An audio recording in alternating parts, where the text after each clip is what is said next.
సమాధానంగా ఉండగలగాలి. అలా ఉండాలి అంటే అది మనకి, అందుకనే ఇల్లు అనేది ఎక్కువగా మనకి ఏంటి, పీస్ అండ్ ఫెలోషిప్ జ్ఞాపకం చేస్తుంది.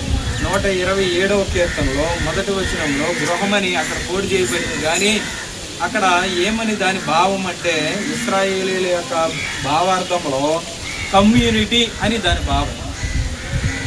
భావం, ఫ్యామిలీ అని దాని అర్థం.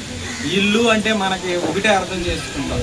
వాళ్ళు ఆల్ఫాబిట్స్లో మొదటిది నాయకుడు, అంటే దాని అర్థం అలేఫ్ అంటే నాయకుడు, దేవుడు, బలము అని దాని అర్థం. రెండవ పదం ఏంటంటే బెత్ అనేటువంటి పదం ఉంటుంది.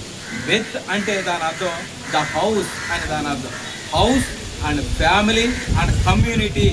మీరు ఇదే అర్థంతో ఇంకొక చోట కూడా వచ్చబడుతుంది. హెబ్రీయులకు రాసిన పత్రిక 3వ అధ్యాయంలో మొదటి 4-5 వచనాల్లో కూడా అక్కడ మోషే నా ఇల్లంతటిలో నమ్మకమైన వాడు అంటాడు. ఇల్లు అంటే మనం ఏమనుకోవాలి, అక్కడ ఇశ్రాయేలు జనాంగం అంతటినీ కలిపి అక్కడ ఇల్లు అని ఆయన మాట్లాడడం మనం చూస్తాం.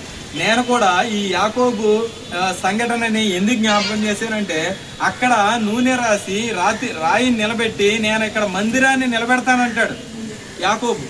నీ ఇంటిని కడతానంటాడు, నువ్వే ఉన్నావు కాబట్టి ఇక్కడ నేను ఇంటిని కడతానంటాడు, అంటే మందిరాన్ని.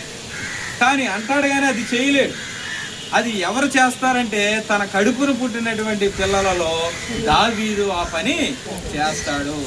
యాకోబు దేవుని నివాస స్థలమును నేను ఏర్పరుస్తానని 132వ కీర్తనలో దావీదు చేసిన ప్రార్థనలో ఆయన వాగ్దానం చేస్తాడు. నేను మంచం మీద పడుకోను, తిండి తినను, నీ ఆలయం కట్టే వరకు కూడా నేను నిద్రపోను అనే ఒక వాగ్దానం చేస్తాడు.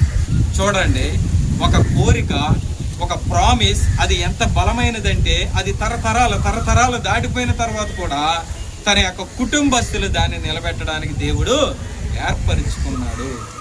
ఈ రోజున మనం ఇల్లు అని మనం అన్నాం, కానీ దేవుడు ఇశ్రాయేలు కమ్యూనిటీని అంతటినీ ఇల్లు అని అన్నాడు. తర్వాత సృష్టిలో ఆరంభంలోనే మనం చూస్తాం, యోహాను సువార్త 3వ అధ్యాయము 15-16 వచనాల్లో దేవుడు లోకమును ప్రేమించెను అని అన్నప్పుడు, ఆ లోకము అన్నప్పుడు కాస్మోస్ అని దాని అర్థం, అనగా ప్రపంచము. ద హౌస్ ఆఫ్ గాడ్ అని దాని అర్థం, అంటే దేవుని ఇల్లు. ప్రపంచమంతటినీ కూడా దేవుని ఇల్లు అనేటువంటి కోణంలో అక్కడ మాట్లాడటము జరిగింది.